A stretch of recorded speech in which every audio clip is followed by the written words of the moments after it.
He was an iconic singer and film actor. He was charismatic and talented and literally shocked the world of music with a new sound. Thousands of American teenagers dreamed about his hairstyle, and other thousands envied his popularity among girls. Today, we will talk about the king of rock and roll, Elvis Presley, who, thanks to his desire and personal ambitions, got out of poverty and became a legend. How did he achieve such overwhelming success? Why did they want to put him in jail, and why didn't Elvis live a long life? You are on the Biographer channel. Sit back and let's get started.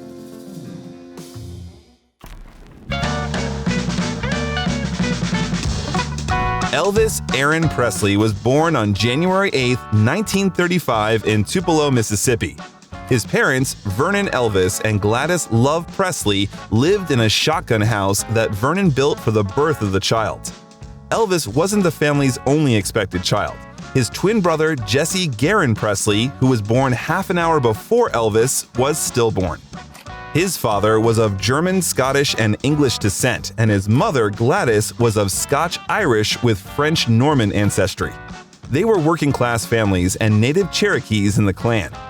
Elvis's granddaughter, Riley Coe, confirms that her great-great-grandmother, Gladys, was Cherokee. I had one great-grandma who was Creek and one who was full-blood Cherokee. Gladys was the head of the small Presley family. Elvis grew close to his parents from childhood and over time formed a particularly close bond with his mother. Family that consisted of grandparents, aunts, uncles, and cousins lived next to each other in Tupelo. The family did not live richly. Vernon changed one odd job for another, not particularly showing his ambitions. The family often had to rely on government food aid or help from neighbors, but the parents struggled to provide everything for their son, who was the meaning of their lives. They lost their home when Elvis was 3 years old in May of 1938. Vernon was found guilty of forging a check issued to him by a landowner and occasional employer. He was sentenced to 3 years in the Mississippi State Penitentiary at Parchman, and Gladys and Elvis moved in with relatives. Vernon spent 8 months behind bars, after which he was released on the condition that he would maintain good behavior. Elvis entered the first grade at East Tupelo Consolidated School in September of 1941. The teachers considered him average. By 1943, from the age of 8, Elvis was spending many Saturday nights at the Tupelo Courthouse, from where WELO broadcast Saturday Jamboree was filmed. It was an amateur program that had a live audience. It numbered up to 150 people. Anyone could sing or play on the program, and Elvis did it repeatedly. Old Shep was just one of the many songs he sang. At the end of the Second World War, where the boy's father helped build a POW camp, Vernon bought a new 4-room house on Berry Street, East Tupelo. Elvis entered the 5th grade during that period. At the beginning of the school term, his teacher, Mrs. Grimes, asked her students if any of them wanted to say a prayer. Elvis stood up and said one, then immediately began to sing Old Shep. Mrs. Grimes was very impressed. "He sang it so sweetly," she once said. The teacher took him to the headmaster, Mr. Cole, and Elvis sang Old Shep again. Mr. Cole was no less impressed. That was a few weeks before the Mississippi-Alabama Fair and Daily Show in Tupelo. Elvis was immediately selected to participate.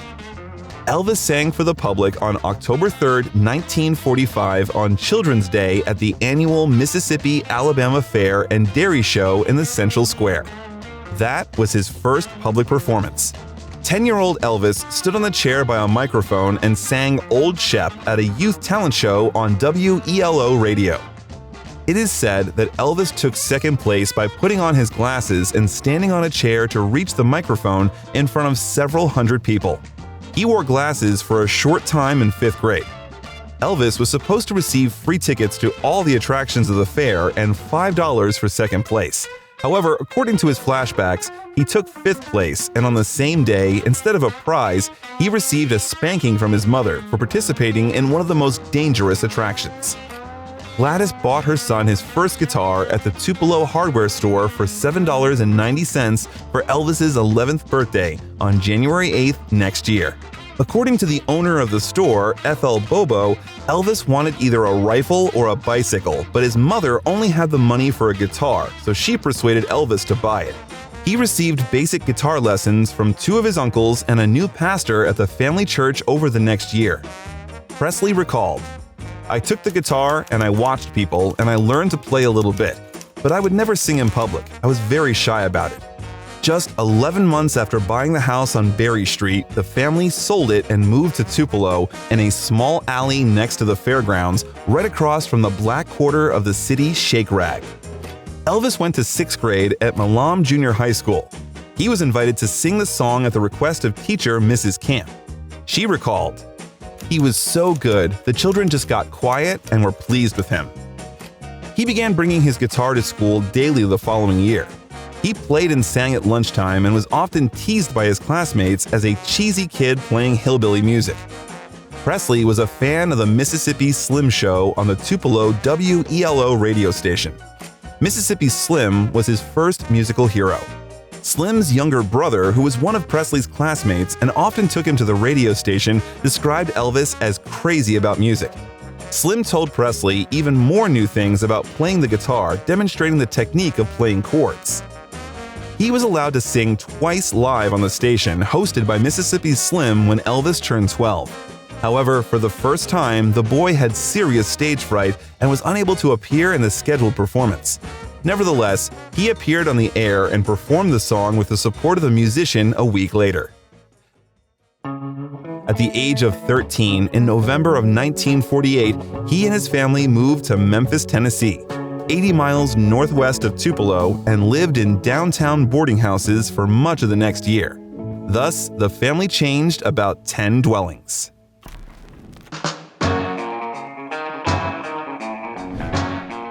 Elvis continued his 8th grade studies at Humes High School in Memphis. Elvis's musical horizons were expanded during that period. He had many opportunities to get close to music due to the radio, the church, music stores, and nightclubs. In addition, Elvis played in a band with 4 other boys from Lauderdale Courts. Elvis began to pay special attention to his appearance during that period. He let his hair and sideburns grow longer than usual and began to wear extremely colorful clothes that made him stand out, especially against the background of the conservative, conformist Deep South of the 50s. Elvis wore trousers every day at a time when everyone at school wore jeans. He wore a coat and tied a scarf like an ascot tie, like some kind of film star. People looked at him with surprise, but the guy already knew what he wanted to strive for. You ain't nothing but... The life of the Presley family at that time had not yet improved. Vernon and Gladys were changing jobs one by one. Elvis moonlighted to feed himself and his parents. Together, they went to the Assembly of God Church. Elvis continued to sing along with the guitar, went shopping on Beale Street, and actively absorbed the black blues and gospel music that sounded around him. At night, he regularly attended white and black gospel performances in the city center. Interestingly, Elvis managed to get married when he was 13 years old. As an impulsive teenager, he was so in love with Magdalene Morgan that he secretly forged his parents' marriage certificate by inscribing himself and Magdalena on it. They met at the First Assembly of God Church.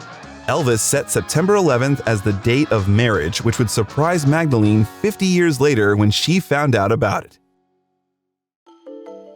Elvis loved comics, especially Captain Marvel Jr. His cousin Harold Lloyd recalled that in high school in Memphis, they exchanged comics. Sometimes I would borrow some from him. He would let me have them because he knew I would return them in good shape. His schoolwork took a backseat as Elvis's passion for music became overwhelming in 1952. The range of A, B, and C grades during his freshman year at Humes degenerated so much that he became a C student. When his music teacher told him he couldn't sing, he brought his guitar the next day and sang the recent hit "Keep Them Cold, Icy Fingers Off Me" to prove the opposite. Most of his free time, Elvis spent in cinemas and music stores. At night, together with his parents, he attended gospel singing sessions at Ellis Auditorium, where he noticed interesting stage movements from the most charismatic performers. Gospel singing contained the spirituality and physicality that became the basis of the musical style of the young Elvis Presley. However, when he sang and played the guitar at parties, he was much more likely to perform Dean Martin, Bing Crosby, or Perry Como pop music. Elvis signed up for military service in January of 1953. Then, according to the conscription system, young people in good health had to be free from the age of 18 for 2 years of military service. Elvis entered the Hume's annual minstrel show a couple of months before graduating from high school on April 9, 1953. He performed the song "Till I Waltz Again with You" by Teresa Brewer. Elvis really shocked students, parents, and teachers by singing and playing the guitar in his performance.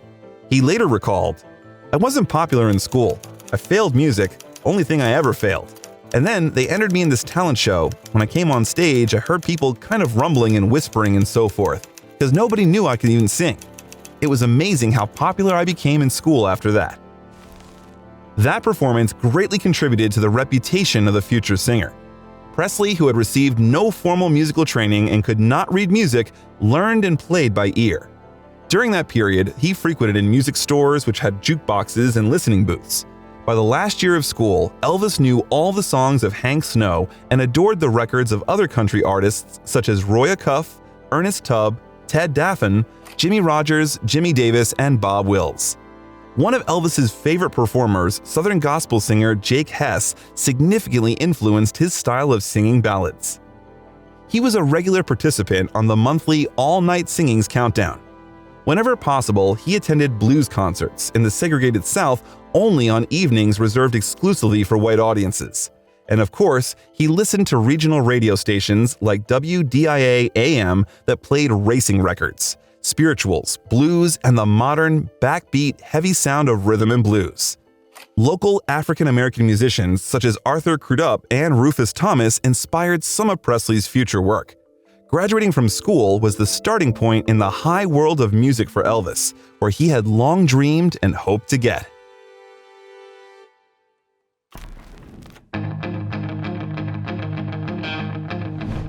Elvis got a job at the M.B. Parker Machinist's Garage for $33 a week after graduating from Hume's High School on June 3, 1953, which can hardly be considered an attribute of a future legend.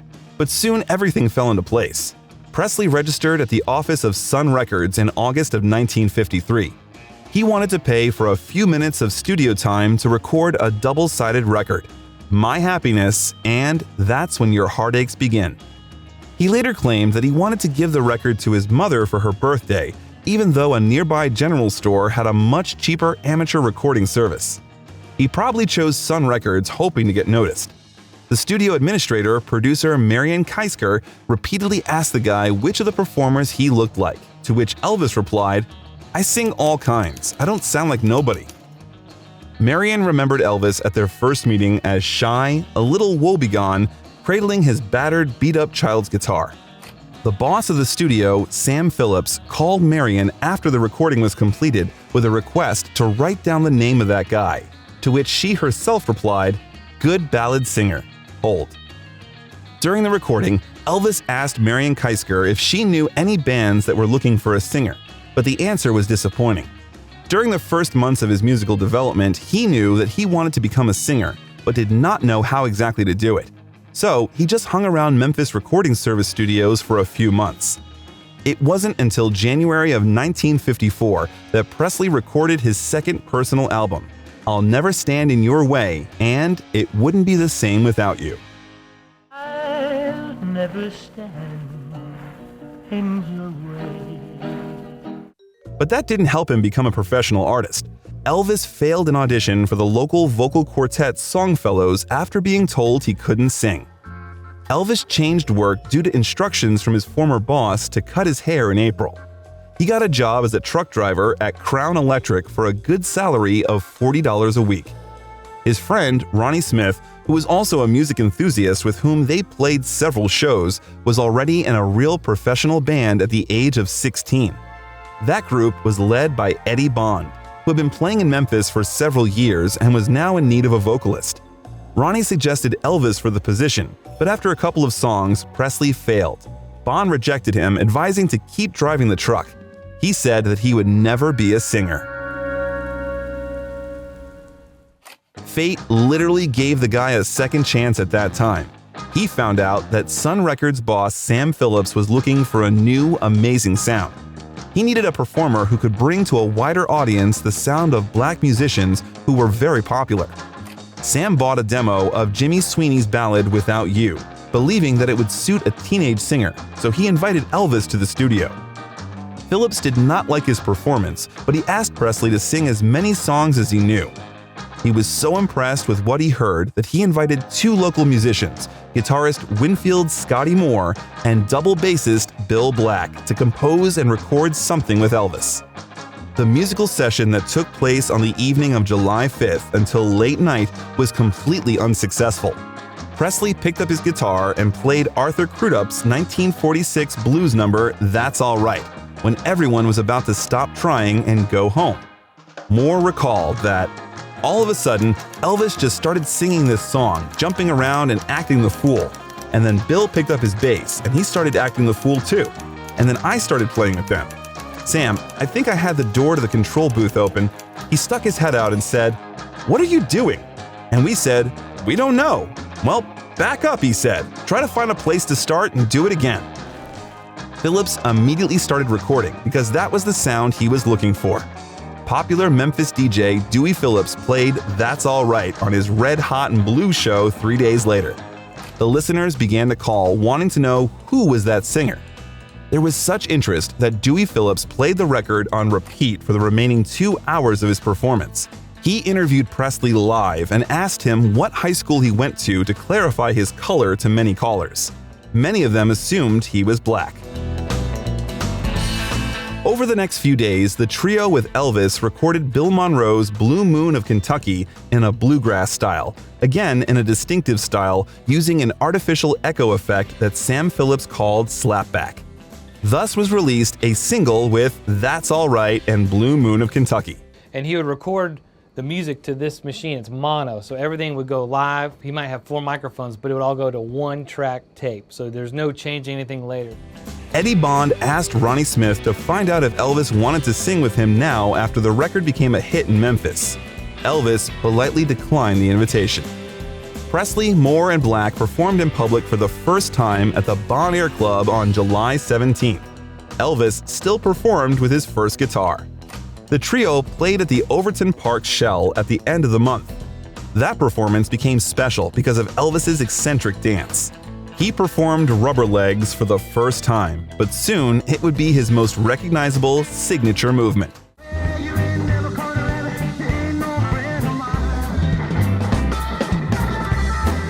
The combination of high from the beat and nervousness playing in front of a large crowd had Presley shaking his legs during the performance. His wide pants accentuated those movements, causing the girls in the audience to scream. During the instrumental parts, he would back off from the mic and be playing with shaking, and the crowd would just go wild. Black, being a born showman, screamed as he played his bass, delivering double strikes that Presley later recalled as a really wild sound, like a drum in the jungle or something. Soon after, Moore and Black left their old band, the Starlight Wranglers, to play regularly with Elvis, and DJ/promoter Bob Neal became the trio's manager. They often played Eagle's Nest from August to October and returned to the Sun Studio to record new material. Presley quickly became more confident on stage. According to Moore, his movement was a natural thing, but he was also very conscious of what got a reaction. He would do something one time and then he would expand on it real quick. Elvis appeared in the Louisiana Hayride in November of 1954. It was the main and freer revival of the Grand Ole Opry, where the musician appeared only once in October and was notified that he was not suitable for that program. At the same time, the Shreveport show aired on 198 radio stations in 28 states. Elvis again had a nervousness attack, and although at first the listeners reacted with restraint, the more energetic second set caused an enthusiastic response from the audience. Shortly after the show, Hayride hired Presley for a full year of performances on Saturday nights.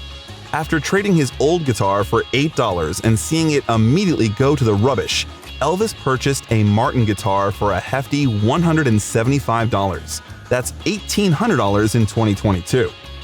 Elvis's new contract with Bob Neal went into effect on January 1st, 1955, and over the next few months, a smiling photo of Elvis, Neal, and Sam Phillips commemorating the event appeared in various periodicals and fanzines.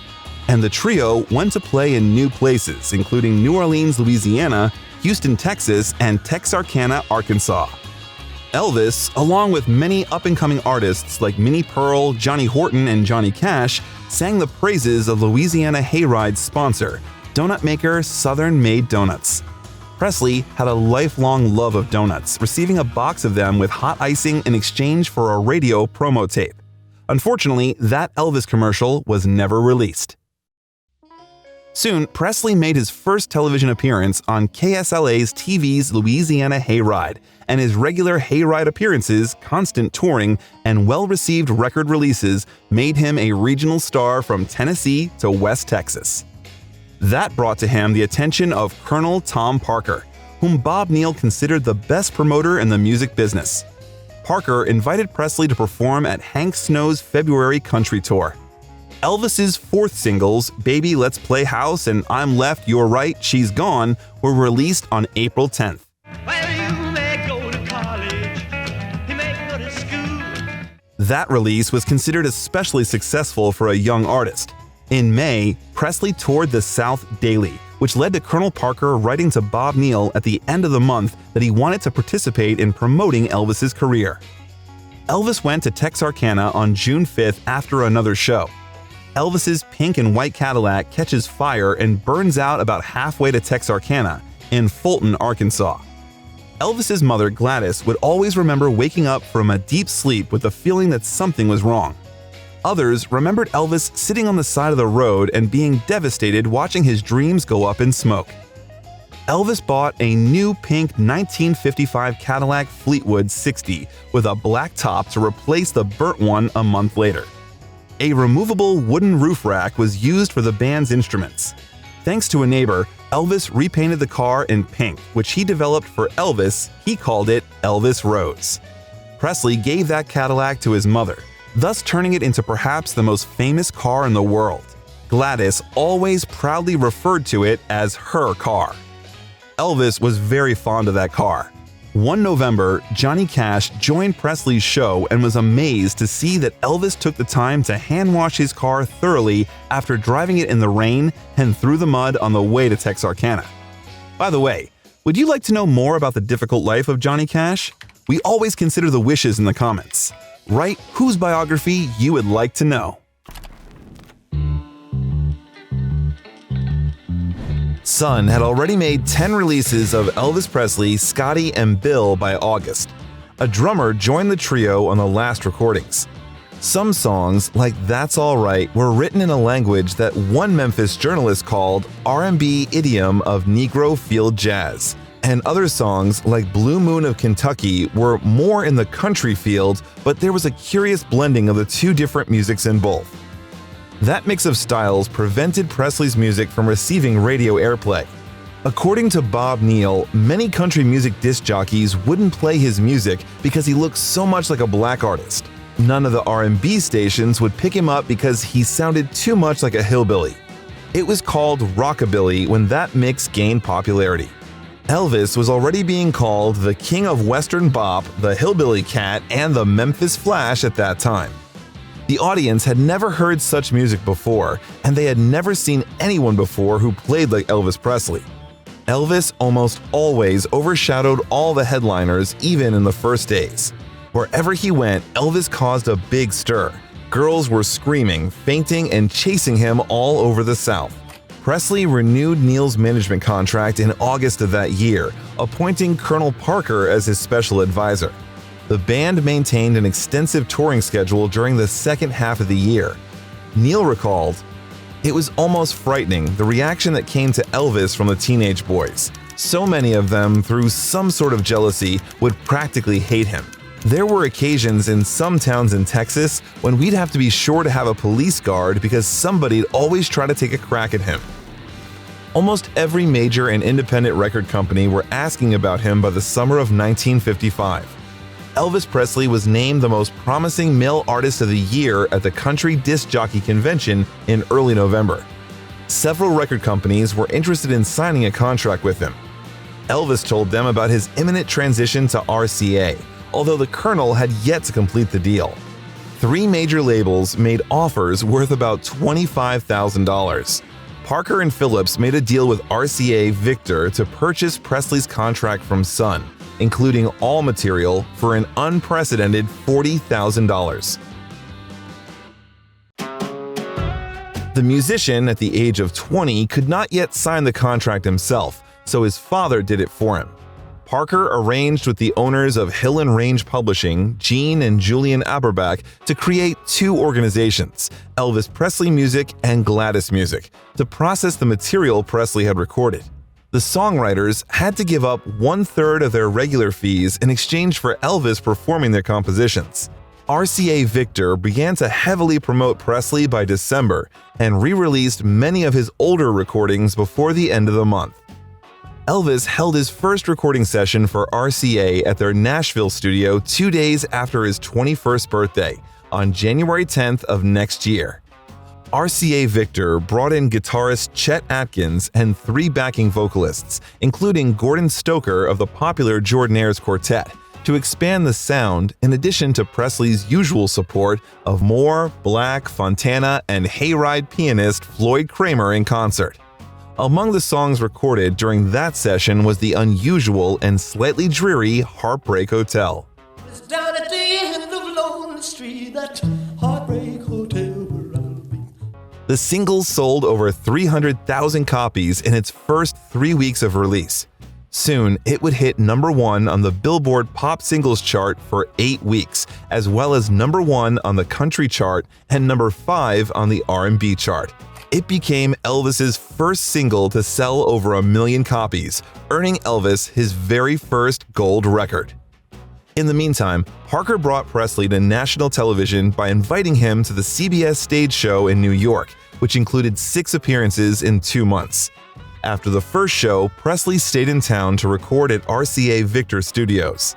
Those New York sessions recorded Blue Suede Shoes and 7 other songs. I Forgot to Remember to Forget, originally released back in August last year, reached the top of the Billboard National Country Singles Chart in February. Blue Suede Shoes was a single hit, but those new recordings were decisive in Elvis's career because they marked the moment he began to move away from his raw, clean Sun sound towards the more commercial and spacious RCA sound. And don't you step on my blue suede shoes. Neil's contract was terminated and Parker became Presley's manager in early March.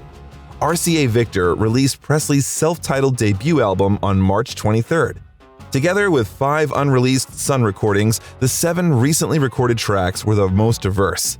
Among them were 2 country songs and a bouncy pop tune, while the rest reflected the revolving sound of rock and roll. Elvis Presley became the first rock and roll album to top the Billboard charts and held that position for 10 weeks, and the cover is considered iconic and extols the importance of the guitar in the genre. One early day in March, before flying to Shreveport with cousin Gene Smith, Elvis writes a check to buy a $40,000 house for himself and his parents at 1034 Audubon Drive, an affluent suburban area east of downtown Memphis. Elvis bought the house with royalties from the Heartbreak Hotel. His parents moved into a new house while he was on tour. However, that was not the last move for the family. That same year, Elvis traveled to Los Angeles to audition for Paramount Studios. Elvis hummed Blue Suede Shoes and performed a scene from the yet-to-be-made film The Rainmaker, which he didn't fit into. But serious acting ambitions did not leave the guy. Elvis was generally very fond of cinema. In the future, it would not be uncommon for him to rent entire cinemas in order to enjoy films in a relaxed atmosphere. Sometimes those cinema shows dragged on for the whole night. Elvis Presley signed a 7-year contract with Paramount Pictures during his time in Las Vegas. Elvis's life was spinning and gaining momentum, becoming more and more turbulent. In an interview of that time, the artist told how many hours he usually slept. How much sleep do you get? Well, I average about 4 or 5 hours a night, I guess. Is that enough? Well, it's really not, but I'm used to it, and I can't sleep any longer. Presley and his group flight to Nashville in April got all three of them in a state of shock. At first, the pilot lost his way and needed to land in El Dorado, Arkansas to refuel. Then, one of the engines cut out due to an incomplete tank of fuel. It almost fell over Arkansas. Upon arrival in Nashville, Elvis said, "Man, I don't know if I'll ever fly again." The concerts continued and gathered crowded halls of 10,000 listeners, which did not always end well. An urgent message on the letterhead of the local Catholic diocesan newspaper was sent to FBI Director J. Edgar Hoover after a speech in La Crosse, Wisconsin. It reported that Presley is a definite danger to the security of the United States. His actions and motions were such as to arouse the passions of teenage youth. After the show, more than 1,000 teenagers tried to gang into Presley's room at the auditorium. After that incident in the summer in Hy Gardner's live TV interview show, Presley said, "I don't feel like I'm doing anything wrong. I don't see how any type of music would have any bad influence on people. How would rock and roll music make anyone rebel against their parents?" Later in September, the San Diego police chief said that if Elvis ever returned to his city and performed the way he did, he would be jailed for disorderly conduct. Ken Canemer in the Lubbock Avalanche Journal wrote, "In his dressing room, between shows, Presley still couldn't get away from his following. The fans were oblivious to the dressing and undressing members of the band, leaked through police at the doorway to get pictures, autographs, or just to look. He signed autographs on pictures, notebooks, papers, legs, arms, and foreheads." Since mid-May, Colonel Parker had turned Elvis's concerts into his solo performances, without the participation of other performers who could be considered competitors. That format ensured that Elvis would stand out as a mainstream artist and not just another rock and roller. Then Elvis first appeared at the Fox Theater in Detroit. In the summer, during the musician's rest from tours, there were rumors about Elvis's engagement with June Wanico, whom he met just a year ago at Biloxi. Fans suspected that they were having a relationship, but the rumors were not confirmed. By the way, at that time, Elvis had a unique, custom-made three-wheeled Messerschmitt. However, in mid-August of 1957, Elvis exchanged the car for 2.5 hours of shopping at the Lansky Brothers clothing store on Beale Street in Memphis. Presley started filming his first film, Love Me Tender, rented by 20th Century Fox from Paramount in August.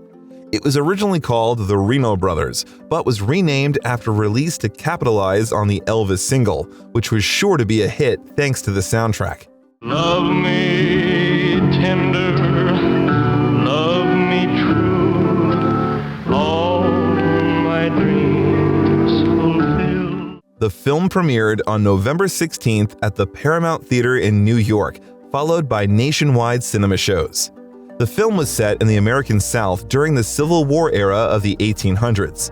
The film became a hit, and critics praised Presley's performance in that melodrama. Presley was accused of violating the morals of minors in the same August. Judge Marion Gooding prepared an arrest warrant for Presley if he twisted his hips at a concert in Jacksonville. After the concert, Elvis admitted to reporters, "I can't figure out what I'm doing wrong." However, he modified his show by replacing some of his less restrained body movements with meaningful pinky wiggles. But the audience was still going crazy. "I can't really understand it. This is the only thing I can say, that this is the only explanation I've got for it.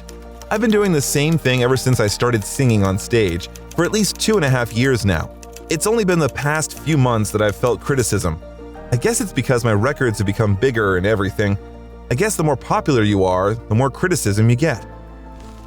Elvis's first appearance on The Ed Sullivan Show was a great success. More than 60 million people of all ages watched the show, and many think it bridged the generational gap that allowed Elvis to become mainstream. Elvis Presley Day was proclaimed in Tupelo during that period of time. When he returned to the city of his birth as a big star, he performed 2 shows at the Mississippi-Alabama Fair and Dairy Show, the same fair he performed at the age of 10. But now, 100 National Guardsmen and police surrounded the stage to control the crowds of excited fans. 1956 was an extraordinary year for Elvis Presley. It was a regional sensation in January, but by the end of the year, he had become a national and international phenomenon. He recorded his first 2 albums for RCA and both sold millions of copies, made 11 national television appearances, signed a 7-year contract with Paramount Pictures, and starred in his first film Love Me Tender and received 4 gold records. The front page of the Wall Street Journal said that Elvis's merchandise had grown to $22 million in sales in the last few months. Elvis's appearances on national television were a turning point for America. His unconventional appearance and performance style sparked national controversy. Elvis Presley outraged adults, hypnotized teenagers of a new generation of youth, and soon became the leader of the cultural revolution that swept the country and had an impact on the whole world.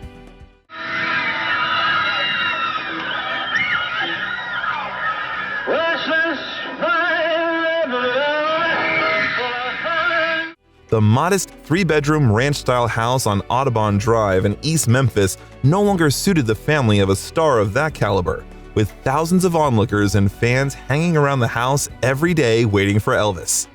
The Presley family moved again in March of 1957. Elvis bought Graceland for $102,500, and that was the place where the musician was living for the next 20 years. Graceland was originally a 500-acre farm built during the American Civil War. Only at the end of the 30s of the 20th century, a mansion was built instead, which today is associated with Elvis no less than Elvis himself.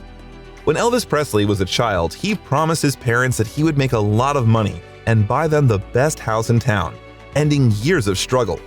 The charming and stately Colonel Revival Mansion was the fulfillment of that childhood promise for the Presley family. After the death of Elvis, Graceland was valued at $350,000 and opened to tourists by Priscilla Presley in the summer of 1982. By the way, recognizable musical gates did not exist before Presley bought the house.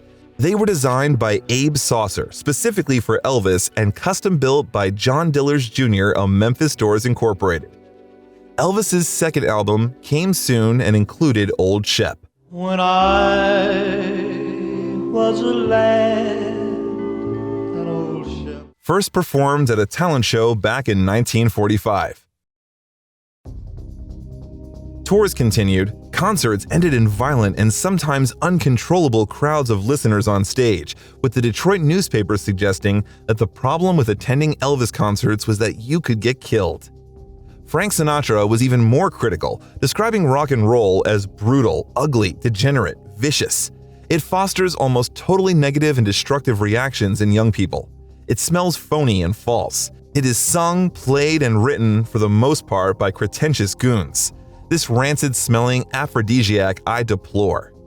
When Elvis was asked what he thought about it, he said, "I admire the man. He has a right to say what he wants to say. He is a great success and a fine actor, but I think he shouldn't have said it. This is a trend, just the same as he faced when he started years ago." Soon, the artist's third Christmas album was released. Suddenly, on December 20th, Presley received a draft notice. He was granted a reprieve due to filming a new movie. The project was called King Creole, and at that time, Paramount and producer Hal Wallace had already invested $350,000 in production. Presley was drafted into the U.S. Army as a private at Fort Chaffee, near Fort Smith, Arkansas, on March 24, 1958. His arrival became a big news break for the media. Hundreds of people pounced on Presley as he got off the bus, and photographers escorted him to the fort. Elvis announced that he was looking forward to serving in the Army and that he did not want to be treated differently than anyone else. "The Army can do anything it wants with me." Elvis's mother was diagnosed with hepatitis in early August, and her condition deteriorated rapidly. Presley was granted emergency leave to visit her, and he arrived in Memphis on August 12th. 2 days later, she died of heart failure at the age of 46. Elvis was devastated and was never the same again. Their relationship remained extremely close throughout the years. Gladys and Elvis, even in adulthood, communicated with each other very gently, calling each other affectionate names. She just stayed the same all the way through the whole thing. I wish, there's a lot of things happened since she passed away that I wish she could have been around to see. That made her very happy and very proud. but that's life. I can't help it. After military training, Presley joined the 3rd Armored Division at Friedberg, Germany on the 1st of October. There, the sergeant introduced Presley to amphetamines, and he became deeply convinced of their benefits not only for energy, but also for strength and weight loss. Many of his friends in the Army joined Presley to indulge. In addition, in the Army, Elvis also got to know about karate, which he studied in earnest while training with Jürgen Seidel. It became his lifelong interest. He later used it in his live performances. Fellow soldiers saw Presley's desire to remain an ordinary soldier despite the fame. They also remembered his generosity. He donated his Army salary to charity and bought televisions for the base and an additional set of uniforms for everyone. Presley met 14-year-old Priscilla Beaulieu in Friedberg. They got married after a long 7.5 years of courtship. In her autobiography, Priscilla said that Presley was worried that his 24 months in the Army would ruin his career. In the Secret Services, he could give concerts and keep in touch with the public, but Parker convinced him that in order to win the people's respect, he must serve his country as an ordinary soldier. Moreover, the label stocked up on unreleased Elvis material and was reinvigorating public interest for 2 years by making successful releases periodically. Presley returned to the United States on March 2, 1960, and was honorably discharged with the rank of sergeant. The train that took him from New Jersey to Tennessee was surrounded by a crowd of fans all the way, and Elvis got off at scheduled stops to please his fans. After that, he gave a short interview in which he spoke about the service and his future career. Do you have any advice for the boys your age who are now going to have to put in a certain amount of duty in the service? Well, the only thing I can say is to play it straight and to do your best, because you can't fight them. A year later, RCA Victor gave Elvis a plaque stating that over 75 million of his records had been sold worldwide. Meanwhile, Parker pushed Presley into a busy filming schedule, focusing on banal musical comedies on modest budgets. Presley initially insisted on key roles, but when 2 more dramatic films, Flaming Star in 1960 and Wild in the Country 1961, proved less commercially successful, he returned to the old working formula. You live for me, Glenn. There were a couple of exceptions among the 27 films Elvis starred in during the 1960s. The films were panned almost widely. Critic Andrew Kane called them a pantheon of bad taste. However, almost all of them were profitable. 15 of Elvis's films at that time were accompanied by soundtrack albums, and another 5 were soundtrack EPs. But due to the tight filming schedule, he often filmed 3 films a year. The quality of the soundtracks declined and became progressively worse. The Jordanaires' Gordon Stoker recalled that Presley walked away from the microphone because the material was so bad that he felt like he couldn't sing it. The first stars were installed and opened on the Hollywood Walk of Fame on February 9, 1960. 8 performers were awarded that honor, including the King of Rock and Roll, Elvis Presley. Elvis Presley proposed to Priscilla Beaulieu shortly after Christmas 1966. They married on May 1, 1967 in a short ceremony in their suite at the Aladdin Hotel in Las Vegas. The stream of formulaic films and assembly line soundtracks continued until the LP with the Clambake soundtrack hit record low sales in October of 1967. The RCA management then recognized the problem, but by then the damage had already been done. Historians Connie Kirchberg and Mark Hendricks stated, Elvis was viewed as a joke by serious music lovers and a has-been to all but his most loyal fans. Elvis's first and only child, Lisa Marie, was born on February 1, 1968. The girl was born when the musician was deeply worried and dissatisfied with his career. Only 2 of the last 8 singles hit the top 40. None of them took off above the 28th line from the top, not to mention the first places. Thanks to Colonel Parker, Presley reappeared on NBC for the first time in 8 years since the Sinatra Timex show. A special episode called Elvis, which was released in December of 1968, collected pleasant reviews and slightly rehabilitated Presley in the face of the audience. Right now, Encouraged by the comeback special experience, he took part in a prolific recording session at American Sound Studio that resulted in the acclaimed From Elvis in Memphis album. It was the first non-soundtrack secular album to celebrate an 8-year period in the studio, which was released in June of 1969. It was followed by more live performances. Cassandra Peterson, who worked as a dancer in Las Vegas, met Presley during that period and recalled their meeting. "He was so anti-drug when I met him. I mentioned to him that I smoked marijuana and he was just appalled. He said, 'Don't ever do that again.'" Moreover, Elvis was not only categorically against recreational drugs, but also rarely drank. Several members of his family were alcoholics and he intended to avoid a similar fate. Metro-Goldwyn-Mayer filmed rehearsal and concert at the International in August for the documentary Elvis, That's the Way It Is. Presley performed in the jumpsuit, which became a hallmark of his live performances.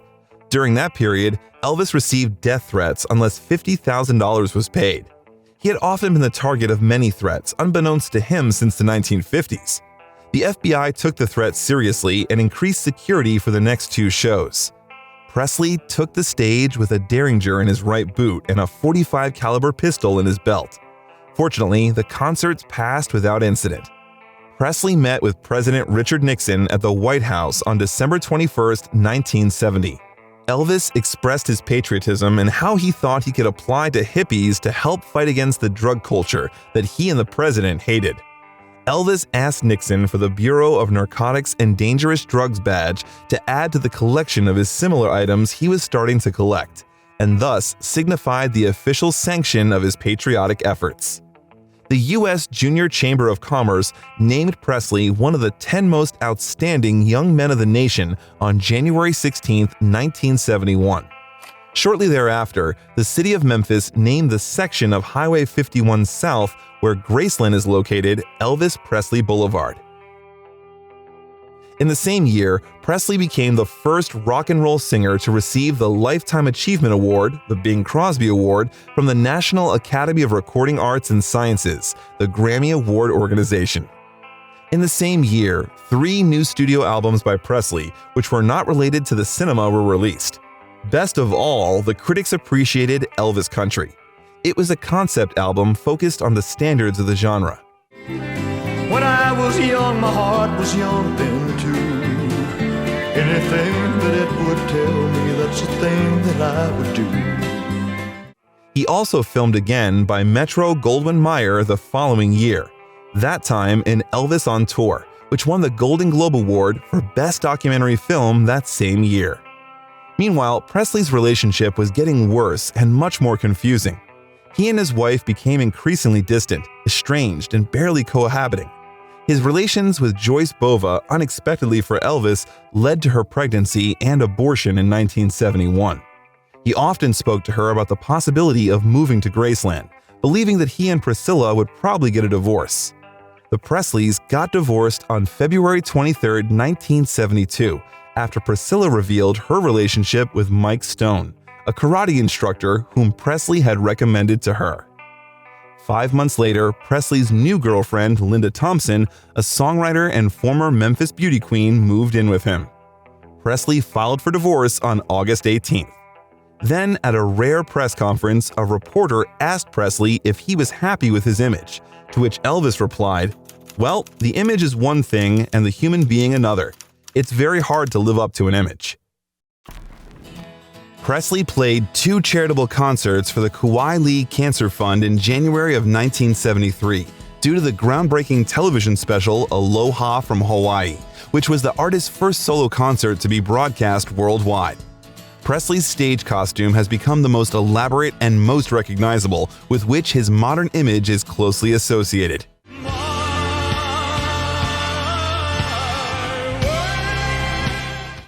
At the end of the show, when Elvis spread his cloak with the image of an American eagle with spread wings on his back, he became a god figure.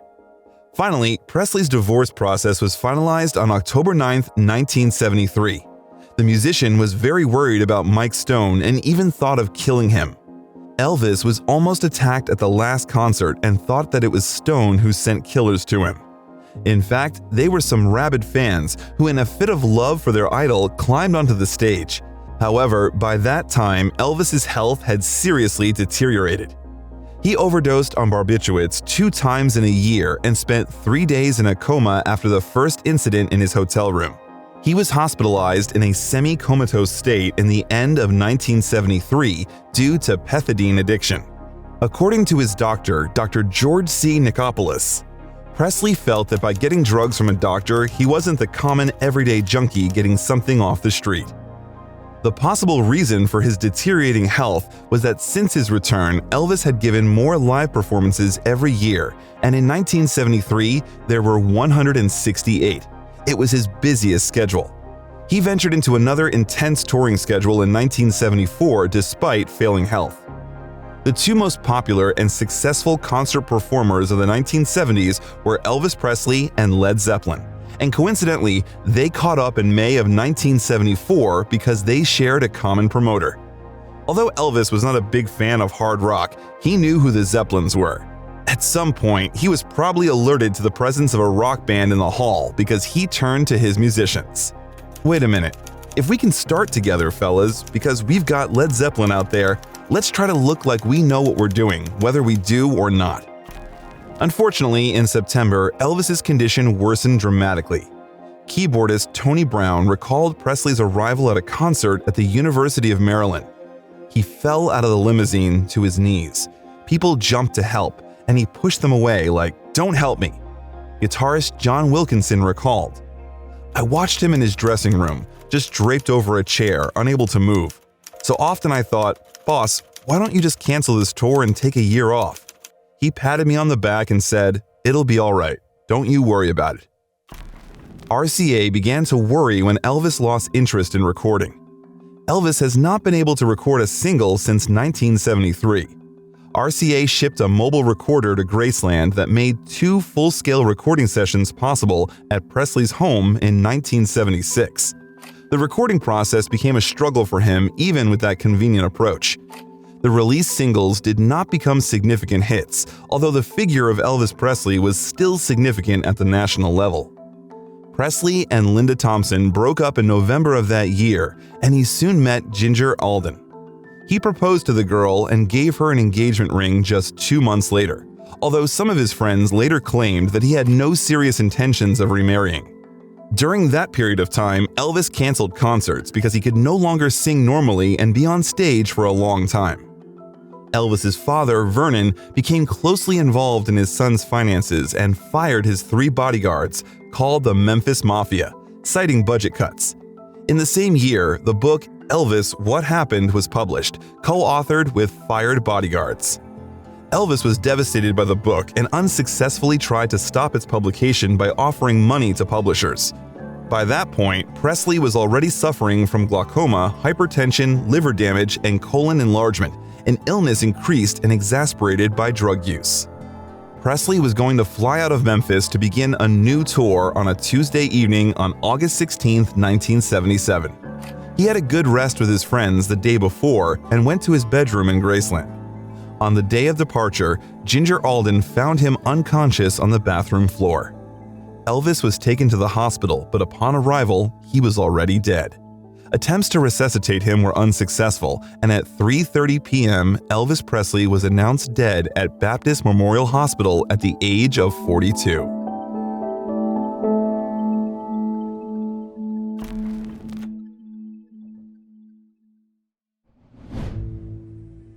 Thousands of fans gathered around Graceland on the day of the funeral. They kept coming and coming to the gate, wanting to see Elvis's open coffin. The funeral of Elvis Presley was held in Graceland on Thursday, August 18th. A car crashed into a group of fans outside the gate, killing 2 young women and seriously injuring a third one. About 80,000 people lined the procession route to Forest Hill Cemetery, where the legendary singer was buried next to his mother. The cemetery was constantly visited by fans. However, after someone attempted to steal Elvis's body, Presley's and his mother's remains were exhumed and reburied at Graceland's Meditation Garden. Elvis Presley's father said in an interview, "Elvis's death was so sudden that it will be years before I'll be able to accept the fact that it really happened. Yet even while grieving, I've been greatly comforted by the thousands of fans who loved Elvis and who have expressed their sympathy. They know they'll never see him perform again, but they'll cherish always the memory of the pleasure he gave them, as will I.